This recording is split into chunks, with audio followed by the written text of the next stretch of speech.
Olá pessoal, nós estamos aqui na nossa tutoria, né, com o objetivo de discutir os pontos importantes para a nossa avaliação e de antemão quero informar que todo o conteúdo está disponível no plano de estudo, né, os da primeira avaliação, que a gente vai ser focado nas 3 primeiras unidades, que é o que nós vamos ver em linhas gerais aqui hoje.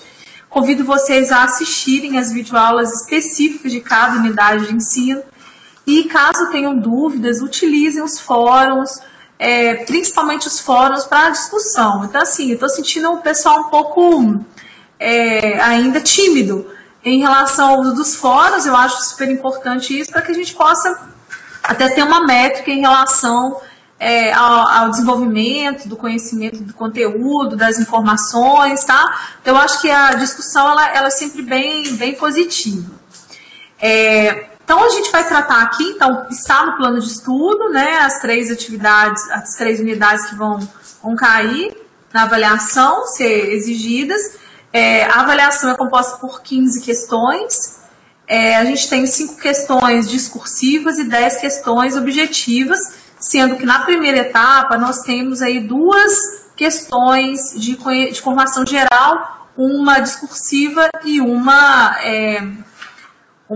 objetiva. Então, assim, os temas, né, da formação geral, eles são temas transversais, eles são assuntos que estão em voga, né, na mídia, assuntos importantes para a gente discutir.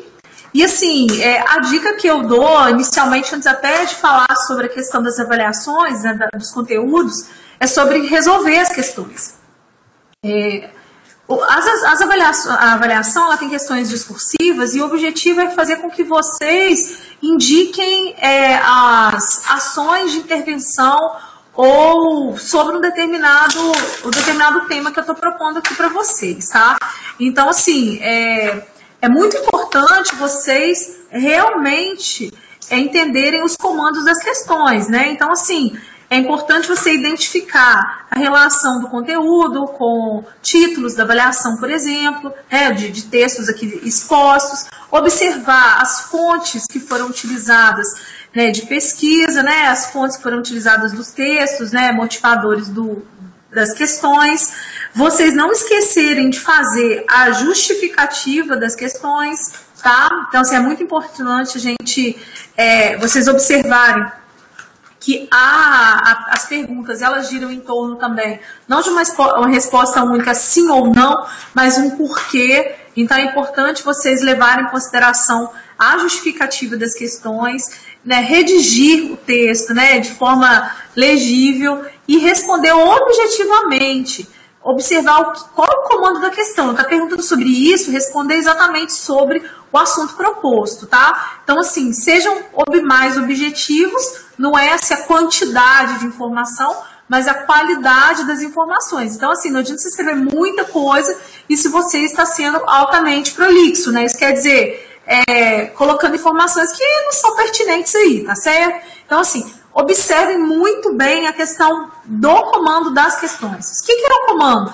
É o que realmente está sendo perguntado sobre o texto motivador ou sobre o assunto proposto aqui, seja ele do conteúdo ou sobre um tema para vocês desenvolverem e questionarem. Observem também na questão de múltipla escolha, né, assim, observem o comando também, porque assim, às vezes tem alternativas que são alternativas possíveis de serem corretas, mas sobre a ótica que está sendo perguntado, apenas uma questão é a correta, tá bom? Então, assim, observem aí que a gente vai ver muita questão da linguagem verbal e não verbal, que a gente vai usar, né, imagens, textos, né, ou charges, tirinhas, propagandas, né, assim, nas questões. Então, eu acho que é importante observar todos esses elementos. A primeira unidade, né, que eu acho que aí a gente pode já começar a falar um pouco mais das unidades. A primeira unidade, ela vai fazer uma introdução realmente à comunicação. Então, a gente vai falar aqui que é linguagem, sistema e língua. Eu acho que é importante avaliar aí a diferença. Então, a gente tem o quê? a gente tem a linguagem de uma forma mais ampla, a gente tem a linguagem corporal, que é a linguagem não verbal, a gente tem a linguagem verbal, que é a fala e a escrita. O sistema é todo, né, toda a organização de uma língua, né? Então, todos os elementos que compõem essa língua, que pode ser que pode ser aí a língua do caso, a língua portuguesa, que é o nosso idioma, e os sistemas são todas as relações de significado e de função que a gente tem dentro, né, do uso da língua. Então, o sistema é o estudo da língua mesmo, né? Então, os processos de coerência, de coesão, de organização, da sintaxe, da semântica, é isso que é tratado no sistema. Então, o sistema ele é mais complexo em relação à sistematização mesmo da língua. A gente entender aí, né, a questão sujeito, verbo e predicado, da gente entender as relações de coesão, que elementos coesivos que são pertinentes dentro de uma determinada estrutura de frase, por exemplo. Obviamente que a gente vai estudar a coesão especificamente nos capítulos, né, para frente, no 4º ou 5º capítulo do nosso livro, mas é importante a gente ver que o sistema é essa funcionalidade que a gente vai ter de entender, de classificar, de analisar a utilização, né, da nossa língua, no caso a língua portuguesa. A gente vai ver que a gente tem elementos que estruturam o texto, elementos que estruturam a comunicação e níveis de linguagem. Então, a gente vai começar a estudar realmente a nossa língua e o sistema linguístico que nós temos, né, no nosso caso aqui, tá bom? A gente vai perceber que a gente também tem funções da linguagem. Como eu sempre digo, nenhum texto é escrito à toa, pessoal. A gente não produz nada à toa. Eu aqui com vocês hoje tenho o objetivo único de informar vocês, pontuar realmente quais os itens que possam ser mais relevantes para a nossa avaliação. Não que os outros materiais e conteúdos não sejam importantes, eles são abrangentes. Então, eu tenho um objetivo de fazer uma síntese aqui. Eu estou usando uma linguagem com vocês. Então, assim, toda vez que a gente produz e eu estou usando uma função de linguagem, vai depender da minha intenção comunicativa, né? Então, vamos pensar. Todo emissor, ele tem uma função, ele tem uma intenção comunicativa, que é produzir uma mensagem, um discurso para X receptor. Isso é muito importante. Vocês fizeram atividade aí na situação problema, falando exatamente sobre isso. É super importante a gente ter um foco no nosso destinatário, e por isso a gente precisa saber que os níveis de linguagem eles são importantes da gente conhecer, da gente entender, da gente fazer essa flexibilização do nosso discurso e atender aos nossos públicos que são distintos, né, de uma forma muito mais eficiente. Então, quanto mais a gente domina esses níveis de linguagem, seja formal ou informal, né, técnico, e é muito mais fácil a gente conseguir atingir os nossos públicos, ok? Então, diante dessa informação, é importante a gente pensar o seguinte: pessoal, todo mundo tem uma função, um objetivo. E aí, alguns estudiosos, que o Jackson, por exemplo, e alguns dizem Jacobson, ele vai discutir as funções da linguagem. Então, acredita-se que tem uma função emotiva, informativa, apelativa, poética, fática e metalinguística. Então, para cada uma das intenções do emissor, a gente tem um foco no discurso, tá? Na nossa produção. Esse discurso, quando eu falo, é uma charge, uma tirinha, é uma propaganda, é um texto de opinião, é uma carta, é um poema, ok? Um informativo, um texto científico. Então, assim, a gente tem formatos de discursos diferentes também, porque nós temos intenções discursivas e temos públicos diferentes. Então, vamos pensar. A função de linguagem informativa, ela tem o foco, né? Ela é referencial, ela tem o foco no contexto, em facilitar o processo para o aluno. No caso, eu ia dar esse exemplo por isso eu falei aluno. Eu estou aqui usando a função de linguagem predominante no meu discurso, a função informativa ou referencial. Por quê? O meu objetivo é contextualizar para vocês como será a avaliação que vocês farão.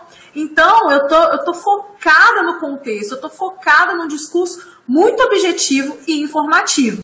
Tá? Ao passo, por exemplo, que se eu quisesse convencer vocês a comprar uma determinada coisa ou convencer sobre um ponto de vista, eu utilizaria qual função? Olhem aí, aquela função apelativa, porque meu foco vai estar no receptor. Eu quero realmente fazer com que ele seja convencido, persuadido a tomar uma postura ou de compra ou de tomada de atitude, de mudança de atitude, né? Porque a propaganda ela faz exatamente isso. Quando você faz uma propaganda sobre a questão, né, da conjuntivite, do vírus do HIV e outras tantas, vírus da gripe e tudo mais, por exemplo, campanhas de saúde do Ministério da Saúde, a gente está com o objetivo numa mudança de comportamento.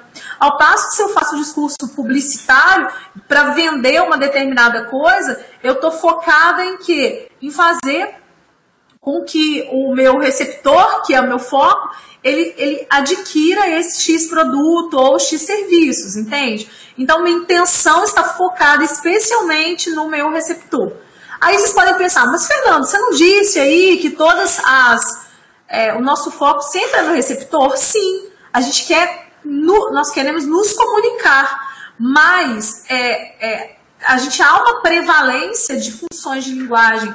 Então, assim, quando eu tenho contexto, eu quero focar numa informação, obviamente que eu quero que meus receptores entendam isso, mas eu me preocupo bastante com todos os detalhes desse contexto, e não com o receptor propriamente dito. Ele não vai estar presente, às vezes, no meu discurso, né? Então, assim, mude suas atitudes, ou cuide-se, porque senão a dengue vai te pegar. Então, são coisas que eu tô falando aqui, que ela está focada exclusivamente, às vezes, até no discurso mesmo, da primeira pessoa, ou da terceira pessoa, da terceira no caso, específica para você. Então, assim, faça isso. Eu estou direcionando, então por isso ela é apelativa.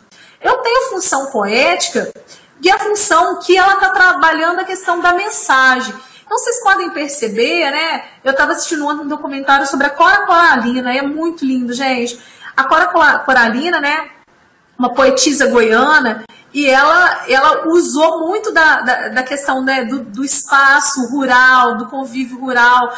Ela era uma doceira de primeira, os doces delas foi até para o Papa na época, e ela era muito meticulosa nos doces, e ela trabalhava para sobreviver e produzia literatura, e era uma voraz leitora. Então uma pessoa que não teve nem escolaridade acabou fazendo uma poética muito grande, porque o foco era na mensagem, o discurso era mais importante. Ela se preocupava com fazer poético, né? Com o uso da melhor linguagem, não a melhor linguagem, a linguagem que no caso era valorosa para ela, as temáticas, né, da questão da região dela, mas ao mesmo tempo era uma poética que era universal, né? Falar do homem, falar da sua essência, mas utilizando elementos ali daquele universo dela. Então, o foco é na mensagem, o foco da poética é exatamente, né, na função poética, é o discurso. E aí, quando eu estou falando isso, não necessariamente é só a poética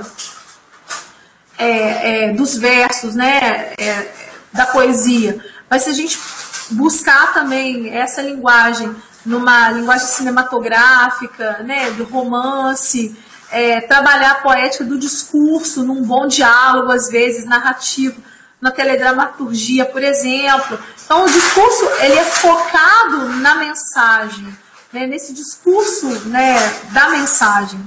Ao passo que a função fática, ela trata do contato, né, de estabelecer. Eu cheguei aqui, olá, tudo bem?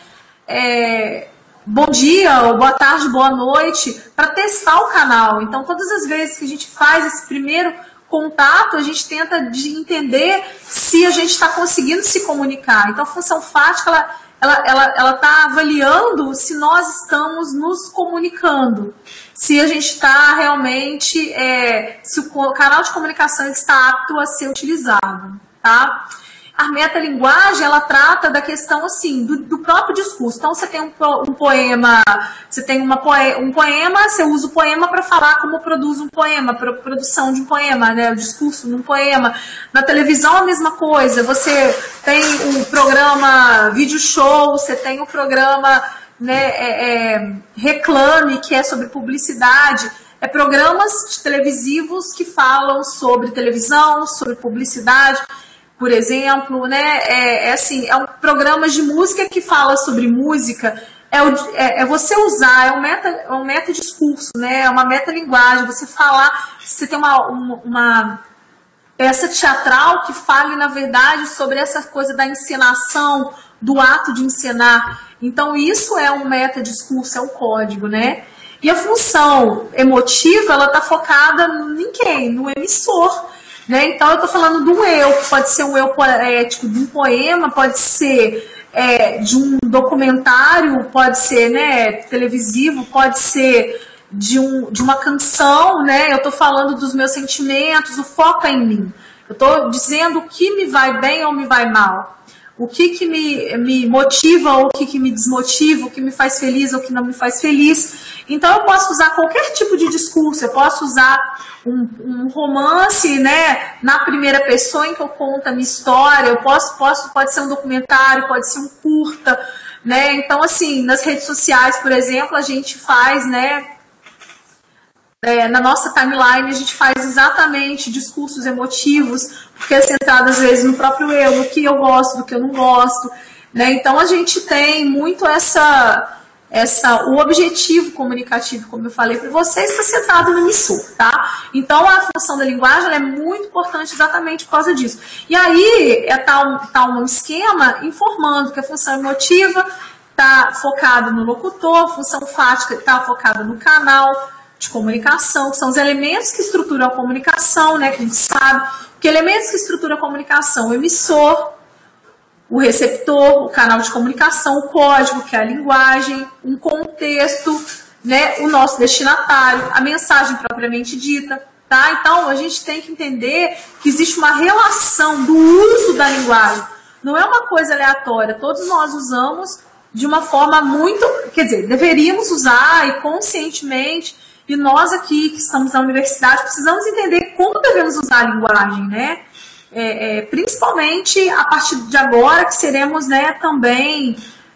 eu vou falar aqui educadores, porque quanto mais prevenção em qualquer área de atuação, menos problemas a gente vai ter. Então, quanto mais a gente souber informar a população, o nosso público-alvo, o nosso cliente, né, o nosso paciente...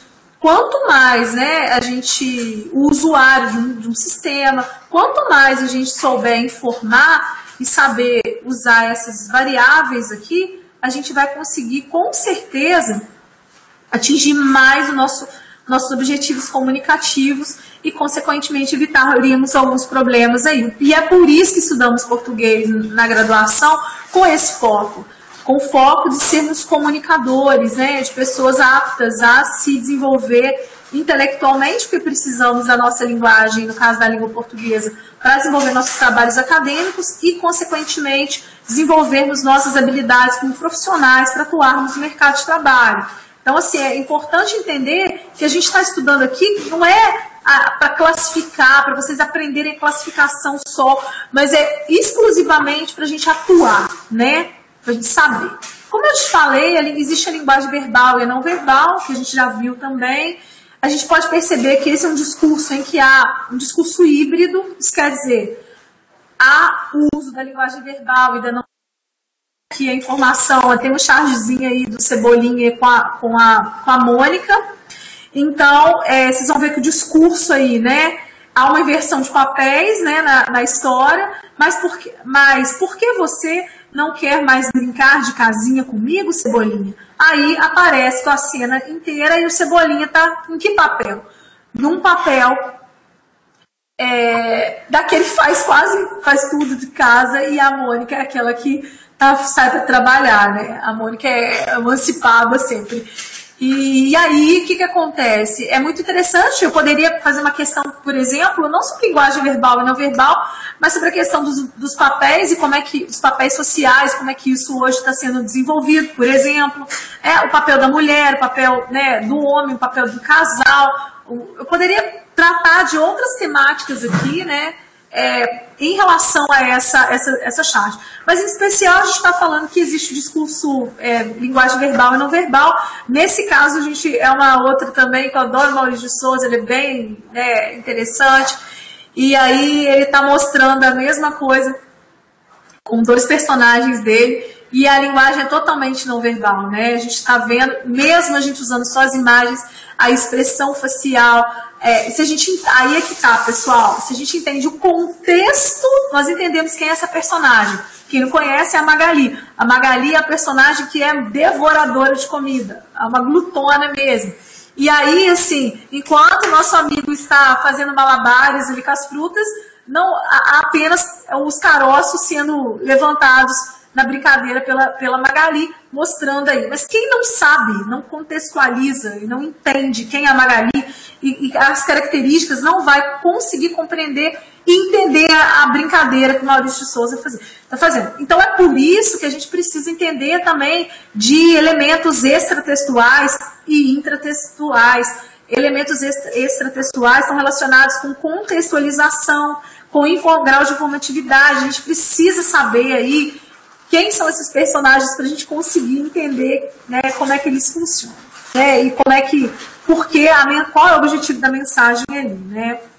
Aí a variação linguística, como eu disse também, veja que belos movimentos elípticos fazem essas ondas, meu caro amigo. Pegá-las-emos nesse instante ou mais tardiamente. Pô, olha a cara do surfista olhando para esse nosso amigo aí. Essa charge do Roberto, ela é interessante, por quê? Porque ela mostra exatamente a questão da descontextualização. Você está na praia de terno e gravata, não é o objetivo. Usar também uma linguagem toda rebuscada. Ele falou certinho, perfeitamente. Olha, nota 10 para o discurso dele, se for pensar em português, né, formalíssimo, nem eu formal, formalíssimo.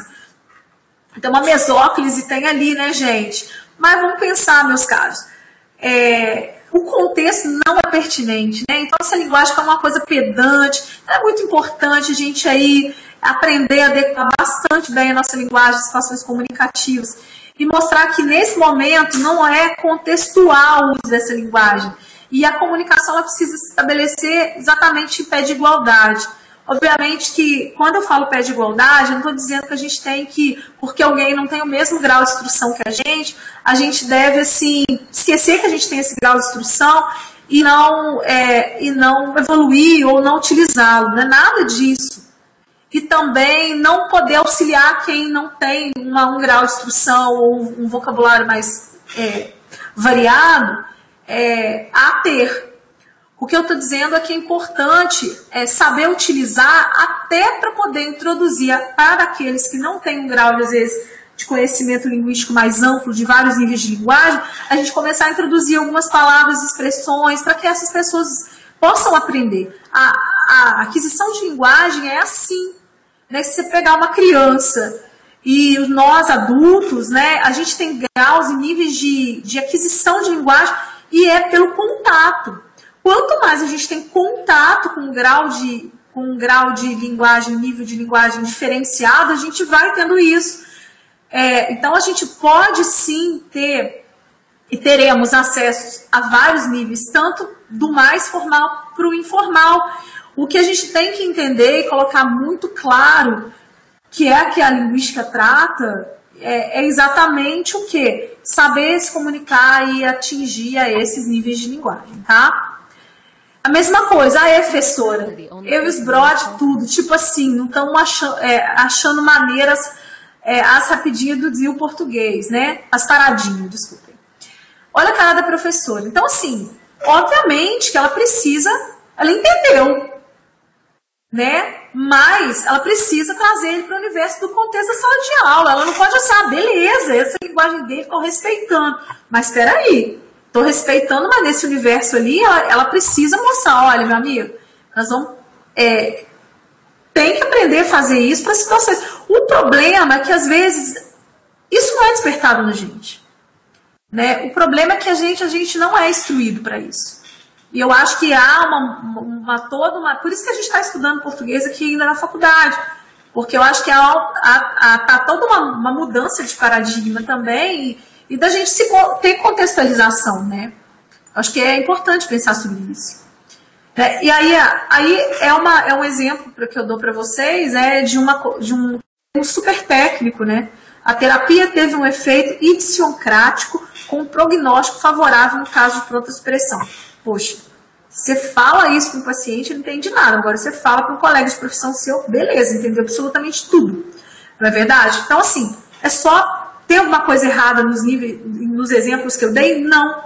Na verdade, eles só estão, às vezes, dependendo do contexto, sendo utilizados de maneira inadequada. Então, esses assuntos que foram tratados aqui, rapidamente, que tem aí na unidade 1, no livro-texto, né, nos materiais impressos, né, nos exercícios, na lista de exercícios, tá, gente? Na videoaula da primeira unidade, eu falei rapidamente, sinteticamente, um assunto mais aprofundado, vocês podem assistir lá também. E aí eu vou tratar com vocês aqui do texto Suas Propriedades, que é a unidade 2, tá? O que é um texto, pessoal? Aquilo que eu falei, eu não canso de repetir não, gente, eu não canso, porque tem que ter uma finalidade. Tudo que a gente faz, pessoal, não dá, porque a gente começa indo, a gente começa sem saber para onde a gente vai chegar, é muito, muito ruim. Então a gente precisa saber assim, por que eu estou falando isso, que objetivo, que palavras, expressões, que argumentos, mas a gente tem que entender, saber por que nós estamos falando, né? Então, para cada finalidade textual, como eu falei lá na unidade de 1 agora e nas videoaulas, há um tipo de texto e um formato específico para cada um desses textos. Tá, beleza? Então, assim, eu tenho tipologias textuais, que a gente vai ver com um aprofundamento aí para frente, das unidades, né, mais avançadas. Mas é importante falar do texto. O texto, gente, ele é um emaranhado. O uso, uma seleção. Tá, todos nós temos aí, gente, um repertório linguístico grandaço dentro da cabeça da gente, né? E aí é que tá. E também temos esse repertório de linguagens não verbais também. Igual eu tô aqui expressando também pelas mãos, me segura e eu quase não falo, né? Mas é por aí, gente. Eu acho que assim, a gente tem esse repertório. Então vamos pensar. Quanto mais a gente vai tendo contato com coisas diferentes, a gente vai aumentando o nosso arsenal de coisas aí, nosso portfólio. Então vamos pensar, o texto é exatamente isso. Se eu tenho um objetivo, vou falar sobre a questão dos direitos da mulher na sociedade atual no Brasil. Tema, hein? Vamos pensar. Tudo que eu sei sobre mulher, sociedade do Brasil, que vem acontecendo, são assuntos e eu tenho um repertório aí, né, de informação. Então vamos pensar, pessoal. Eu vou começar a selecionar e combinar várias palavras que estão aqui na minha cabeça, várias expressões, várias ideias. Então, o texto é o quê? Um entrelaçamento dessas palavras, desses vocabulários.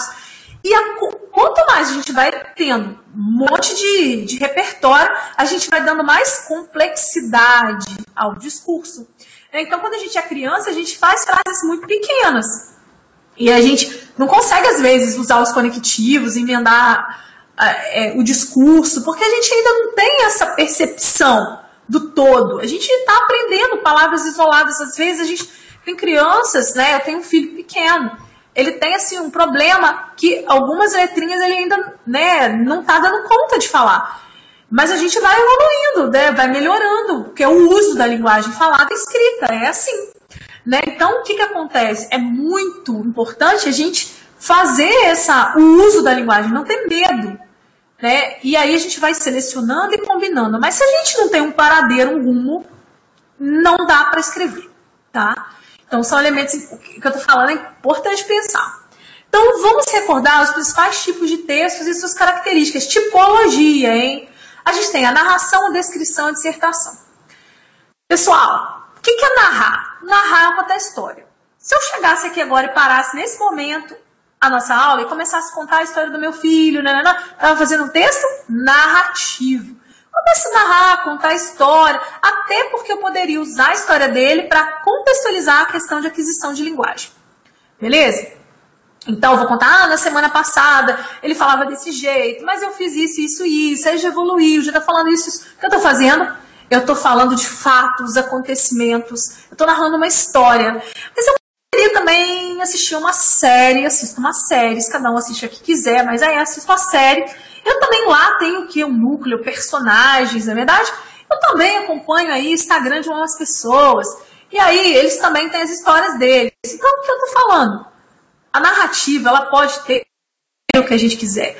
Eu vou assistir uma peça de teatro. É um texto narrativo também, né? Por quê? Porque a narração é uma tipologia que eu posso usar em gêneros textuais diferentes. O que são gêneros textuais? Opa, vamos voltar aqui. O que são... Desculpa aí. Os gêneros textuais são o quê? É o que eu falei. É uma série. Eu posso contar uma história oral, contação de história mesmo. Eu posso, né, um bate-papo. Eu posso, numa história, que é o que a gente fala mesmo, no Instagram, nas redes sociais, a gente faz a história das pessoas, a gente constrói a nossa própria história. Não é isso? Então tem relatos, fatos.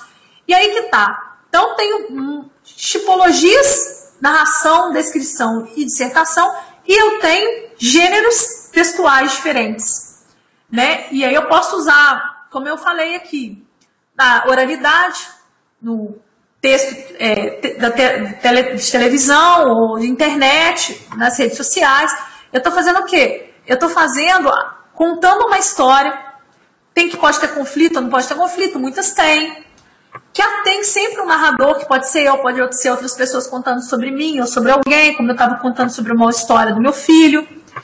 Alguém que vai contar, ela pode ser uma narrativa clássica ou narrativa moderna, como eu falei para vocês. Então, não é objetivo aqui, nessa unidade, falar sobre essas tipologias exaustivamente. O que eu quero dizer é que existem tipologias narrativa. Eu também poderia descrever, né, uma situação, que eu não ia contar o fato, eu só descrever, né, uma cena X de uma série. Então, o que aconteceu no episódio de X de Game of Thrones, por exemplo? Poderia descrever o cenário, como é que as pessoas estavam vestidas.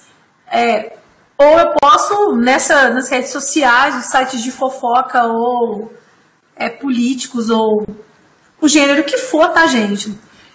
No Instagram, por exemplo, eu poderia também descrever como aconteceu X situação, a capa de uma revista. Isso é um texto descritivo, porque ele tem o objetivo precisar definir uma determinada situação. Então, ele aponta traços característicos de um objeto, produto ou serviço, pessoa. É importante a gente saber informar, sensibilizar, né, para isso. É preciso definir se a descrição vai tirar do geral para o específico. Então, eu posso falar, falando de Game of Thrones, eu posso falar da descrição de um personagem, e depois abrir o plano e falar de como é que era o cenário e tudo mais. Eu posso falar, às vezes, uma descrição psicológica, e partir para uma descrição exterior, né? Objetiva ou subjetiva. E aí, assim, eu estou dizendo que há tipos de textos com objetivos de descrever, narrar e dissertar, né? Que tem caráter argumentativo, disposição de ideias, opiniões, né? Para dissertar é essencial muito conhecimento, além de criatividade. É muito mais conhecimento, é muito mais, mais esforço de aprender, leitura, discutir, falar, entrar em contato com outras fontes de conhecimento, do que a criatividade. Eu não acredito que o texto ele é inspiração divina, não é só para os eleitos, os sabichões, não é isso. O texto é um exercício como qualquer outro, aprender a andar de bicicleta, andar, falar. Texto é exercício. E se a gente exercitar, beleza. Então, a gente tem 3 tipologias textuais que podem ser desenvolvidas em vários gêneros diferentes. O que a gente tem que entender? Qual é a nossa intenção comunicativa? Né? Qual que é a intenção do autor em escrever isso? Então, a intenção do locutor eu posso ter intenção de alertar, convencer, narrar ou incentivar o locutor, vai depender do tipo. Então, eu posso incentivar ele a mudar de opinião, eu posso alertar sobre um determinado situação, né, de risco que ele esteja, eu posso narrar uma situação, convencer. Então, leia com cuidado os textos, então, para a gente saber que estão aí na prova, para a gente saber que tipo de situação comunicativa aí e de intenção que a gente tem. Como eu falei para vocês, os textos podem estar escritos na primeira pessoa. O que é um texto na primeira pessoa? Quando você tem a função de falar sobre você. O que é na primeira pessoa do singular? Na primeira pessoa do plural, que é o nós, estamos falando do coletivo. Eu poderia estar narrando uma história, ou eu estou falando, aí eu poderia estar utilizando a narrativa para fazer um texto ficcional. Ou eu poderia estar usando o nós também num texto dissertativo para falar nós brasileiros estamos vivendo um momento XYZ. Então, a pessoa gramatical ela também vai dar a intenção comunicativa de eu estou me incluindo ou estou falando só de mim. Eu estou falando do particular ou do universal, tá? A terceira pessoa do singular é para você dar aquele distanciamento, o ele, aquele, o objeto de estudo, aquela coisa mais distanciada. Então, na hora da avaliação, percebam aí qual a intenção, né, do locutor. Ele está usando que tipo de pessoa gramatical, por exemplo, para poder produzir seu discurso, tá bom? E aí a gente viu que a gente tem também fatores extralinguísticos e intralinguísticos. Os fatores extralinguísticos estão relacionados aí, de novo, mais uma vez, Fernanda, intencionalidade. Todo mundo tem que ter objetivo, a comunicação. Porque saber disso, gente, é importante, porque dá pra gente aprender a ler e a escrever. Quando eu sei qual que é a minha intenção, eu sei aonde eu quero chegar. E quando eu tô lendo um texto, eu sei que todo mundo produz um texto com alguma intenção, eu vou de cara levantar, a primeira coisa que eu vou fazer é levantar qual que é a intenção do autor. É isso que nós vamos fazer, né? Então, a intencionalidade. E a gente tem que entender também o grau de aceitabilidade. Poxa, o grau de aceitabilidade é muito importante. Por quê? Porque aí que tá. Se a gente... É aquela historinha do nível de linguagem. Se a gente começa a falar um negócio muito... O tema é até fácil. Você está falando, às vezes, de alguma prevenção de alguma coisa. O tema é sobre a questão da febre amarela. Só que se você começar a falar dos nomes científicos, de terminologias científicas, você não consegue nem dar conta, né, de fazer com que a pessoa te entenda. E isso aí vai refletir consideravelmente no grau de informatividade, que é esse item aqui. Então vamos pensar na aceitabilidade. Ela se manifesta de duas maneiras. A maneira pela qual a emissora elabora o texto a fim de dar credibilidade e veracidade. Eu não vou ficar falando que a febre amarela ela é contagiosa de outra maneira do que ela é, porque ninguém vai acreditar em mim. Então não tem aceitabilidade. E como o receptor compreende e confere sentido a esse texto. Então vamos pensar. Eu tenho que ter credibilidade, eu tenho que dar informações que são do senso comum, mas eu não preciso ficar só no senso comum, que todo mundo sabe. Eu posso, a partir de uma pesquisa, dar outras informações e fazer com que as pessoas elas consigam aceitar e ter mais veracidade nesses fatos, tá bom? E aí eu posso usar tanto um texto dissertativo, quanto uma narração, quanto uma descrição para produzir meu texto. Eu posso produzir o texto que eu o gênero textual que eu bem quiser. A questão da situacionalidade, ela vai referir ao momento da situação. Igual eu falei, você vai produzir um discurso lá na praia, ou você vai falar de férias, vamos falar uma linguagem bem específica, né? bem adequada, bem mais jovial, muito mais despreocupada e ela é relaxada. Agora é o passo que você está apresentando no seminário, você vai apresentar o TIS. Não dá para poder usar toda a terminologia que a gente usa na praia para fazer isso não, né, gente?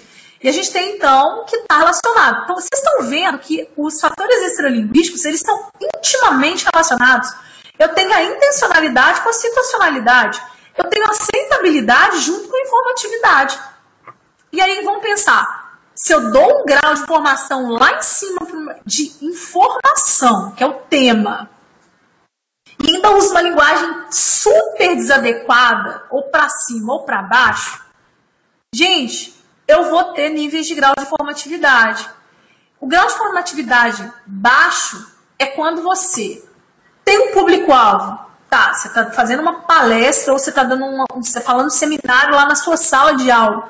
Você tem seus colegas que estão ou no mesmo nível que você, ou um pouquinho acima, um pouquinho abaixo, e tem um professor que está acima de vocês, pessoal. Você não pode falar uma coisa muito simplória, uma informação super senso comum, dentro de um cenário que é necessário você ter mais conhecimento e informação. Porque sua apresentação vai ter um baixo grau de formatividade. O passo que, se você estiver no campo de estágio, se você estiver, né, numa situação, né, em que o público-alvo não tem o mesmo grau de informatividade, eles têm um grau menor, se você começar a falar igual se estivesse na apresentação do seu trabalho, quem está ali não vai entender absolutamente nada. O ideal é a gente sempre adequar, por isso que a gente tem que ter pensar na situacionalidade também, e tentar entender quem é esse meu público de novo, focar bastante nisso, e a gente partir